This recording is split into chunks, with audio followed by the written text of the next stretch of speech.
Herkese merhabalar. Pelin'in İlmek Evi kanalına hoş geldiniz. Videomuza başlamadan önce kanalıma abone olur, videomu beğenir, yorum atarsanız çok mutlu olurum. Şimdi sizinle bu güzel motifin yapılışını paylaşacağım. Çiçeğini de diyebiliriz. Hırkalarda, çantalarınızda ya da kullanmak istediğiniz her alanda rahatlıkla kullanabileceğiniz ve çok kısa sürede biten bir motif. Hazırsanız hemen yapımına başlayalım. Bu arada malzemelerimden bahsetmek istiyorum. Ben bunu yaparken pamuk koton ip kullandım. Bir adet Tunus işi tığım var. Bir de aynı numaradan tığım ve dikmek için iğnem var. Hemen hazırsanız yapımına başlayalım. Şimdi şöyle ilk etapta Tunus tığımla başlıyorum. 70 adet zincirimi çekiyorum. Çok sık olmasın, çok sıkı da bol da olmasın, pardon. 70 adet çekelim.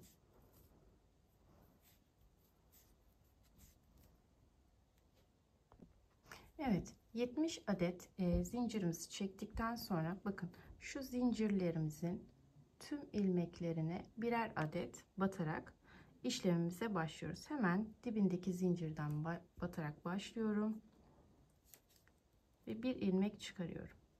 Hemen yan tarafına sırasıyla tüm ilmeklerimden tekrar bir ilmek çıkartacağım.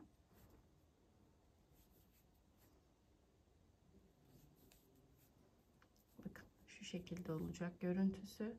Yine ben koton ip kullanıyorum. Siz dilerseniz bebe yünü, farklı materyallerde, iplerde kullanabilirsiniz. Sıranın sonuna kadar tüm ilmeklerimden bu şekilde ilmek çıkaracağım. Şu şekilde. Evet, sıramızın sonuna kadar geldik. Şimdi burada ilk önce ilk ilmeğimizi tek alıyoruz. Bakın. İlk ilmeğimizi tek aldım. Daha sonraki ilmeklerimi çift alacağım. Bakın başımı doladım. Şöyle ittireyim. Başımı doladım ve iki ilmeğimi birden alıyorum. Başımı doladım. İki ilmeğimi birden alıyorum. Hep ilk başta sadece tek ilmek alıyoruz. Sonraki tüm ilmekleri çift olacak şekilde alıyoruz. Sıramızın sonuna kadar.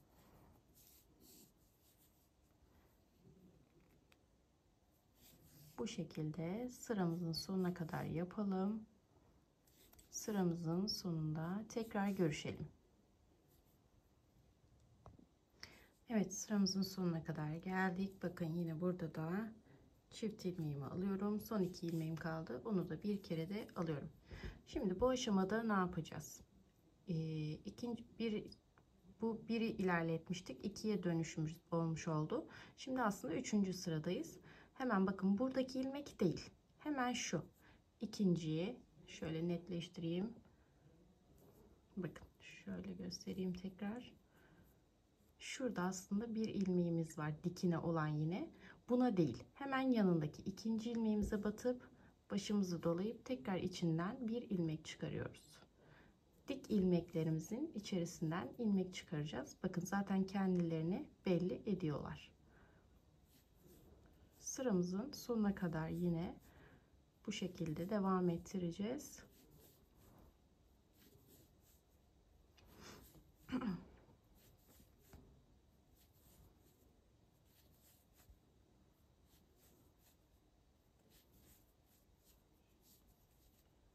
Şöyle göstereyim hemen. Bakın bu şekilde. Yine sıramızın sonuna kadar dik ilmeklerden ilmeklerimizi çıkarmaya devam edelim. Evet, yine sıramızın sonuna kadar geldik. Bakın son ilmeğimde yine dikin olarak en son ilmeğimde kalıyor. Onu da aldım. Şimdi başlarken yine yapıyorduk? Tek ilmek alıyorduk. Şimdi tek ilmeğimi çıkarttım. Şimdi 2 adet ilmeğimi alıyorum. Şimdi her ilmek arasında bir adet zincirimiz olacak. Şimdi şöyle bir zincirimi çektim. Başımı doladım. 2 ilmek aldım. Bir zincir çektim. Başımı doladım. 2 ilmek aldım. Bir zincir, 2 ilmek. Bir zincir, 2 ilmek. Sıramızın sonuna kadar bir zincir çekip 2 ilmek alıyoruz.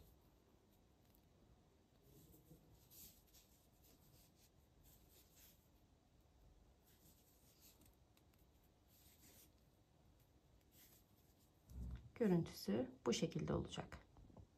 Sıramın sonuna kadar geldim. Yine bir zincirimi çektim ve son 2 ilmeğimi aldım. Şimdi son sıramızda ben normal tığıma geçiş yapacağım. Aynı numarada olan. Siz dilerseniz tunus tığınızla da devam edebilirsiniz. Nasıl rahat ediyorsanız. Şimdi ilmeğimizi aldım tığıma. 5 ya da 4 çekelim. Benim ipim bir tık kalın. 4 adet zincirle başlayalım. 4 adet zincirimizi çektikten sonra bakın ilk zincirimize hemen şöyle batıyoruz. Çekmiş olduğumuz 4 zincirin ilkine batıyoruz. İlmeğimizi çıkarttık. Buraya bir adet sık iğne yapıyoruz. Hemen yanındaki ilk kutucuğa batıp tekrar bir sık iğne. Hemen yan kutuya geçiyorum. Bir adet sık iğnemi yaparak bağlıyorum. Tekrar 4 adet zincirimi çekiyorum. Yine çekmiş olduğum ilk zincire batarak bir adet sık iğnemi yapıyorum ve tekrar aynı kutucuğa bir sık iğne ile bağlıyorum. Bakın görüntüsü bu şekilde. Hemen yan kutucuğa sık iğne ile bağlamamı yapıyorum. 1 2 3 4 adet zincir. İlk zincirime bir adet sık iğne ve aynı kutucuğa bağlama. Bu şekilde. Yani ne yapıyoruz? Hemen yan kutucuğa geçerken bir sık iğne, 4 zincir, daha sonra tekrar bir sık iğne ile yana geçiyoruz. 1 2 3 4. Hemen bakın ilk zincirime battım, sık iğnemi yaptım ve aynı kutucuğa tekrar bir sık iğne. Yan kutuya bir sık iğne, 1 2 3 4. İlk zincirime batış ve tekrar aynı kutuya sık iğne. Yan kutuya geçiyorum. Sık iğnemle 1 2 3 4 bağlama ve aynı noktaya tekrar bir sık iğne. Bakın görüntüsü bu şekilde olacak. Şimdi sıramızın sonuna kadar bunu devam ettirelim. Evet, sıramızın sonuna kadar geldik. Son ilmeğimdeyim ben de. Hemen şuraya sık iğnemi yerleştiriyorum. 1 2 3 4 zincir. İlk zincirime batışımı yaptım. Tekrar aynı noktaya sık iğne ile bağladım. Bakın görüntümüz bu şekilde.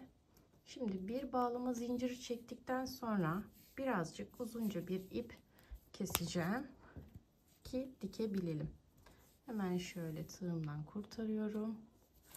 Evet, tekrar göstereyim. Bakın görüntüsü bu şekilde. Hemen şöyle iğneme ipimi hazırlayayım.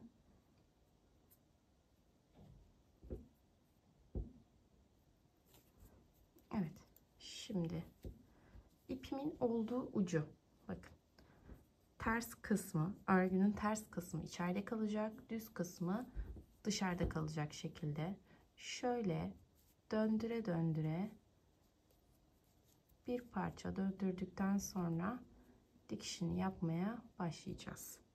Hemen şöyle ara noktalardan, ben şimdi gelişi güzel dikeceğim, video uzamasın diye, mantığını anlamanız yeterli. Siz bunu iyice sağlamlaştırırsınız. Şu şekilde sürekli döndüreceğiz.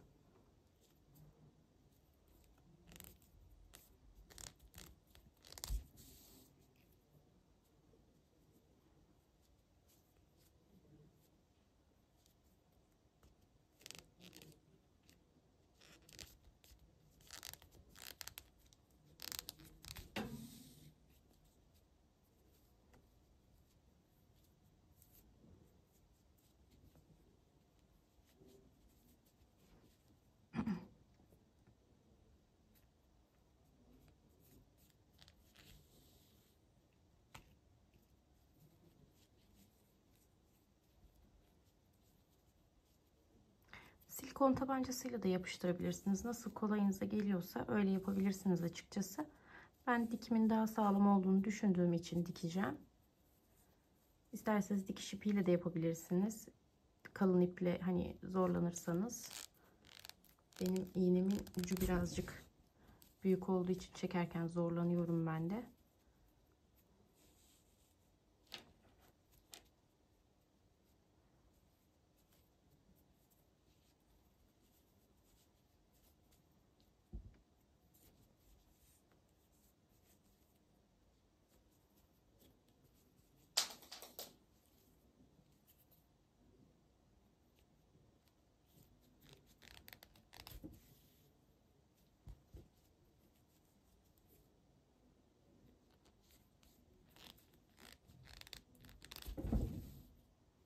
masayı sarstım.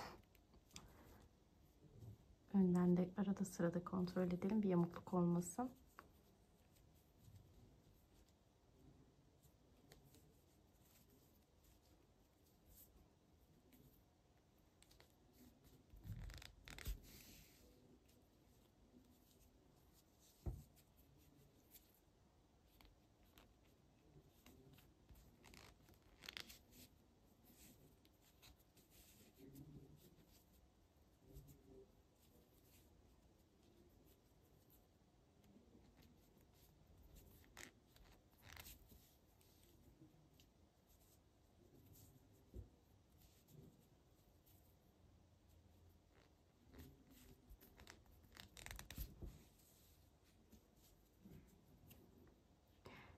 Dilerseniz bunu taca silikon tabancasıyla yapıştırarak kullanabilirsiniz.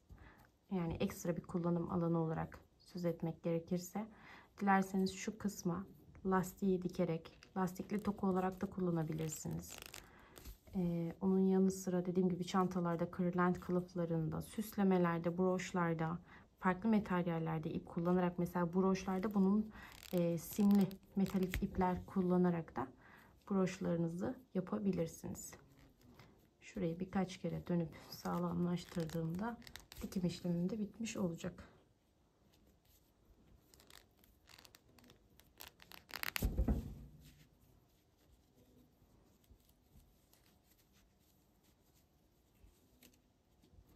Evet, hemen şöyle ipimi çekeyim. Temizleme kısmını sonra gösteririm. Hemen şöyle el yordamıyla da düzeltmelerimi yapayım. Evet. Gördüğünüz gibi bu şekilde hazırlamış olduk. Dediğim gibi yapımı zaten oldukça basit. Siz de gördünüz. Umarım anlaşılır şekilde anlatmışımdır. Beğendiyseniz kanalıma abone olmayı, videomu beğenmeyi unutmazsanız çok sevinirim. Kendinize çok iyi bakın. Hoşça kalın.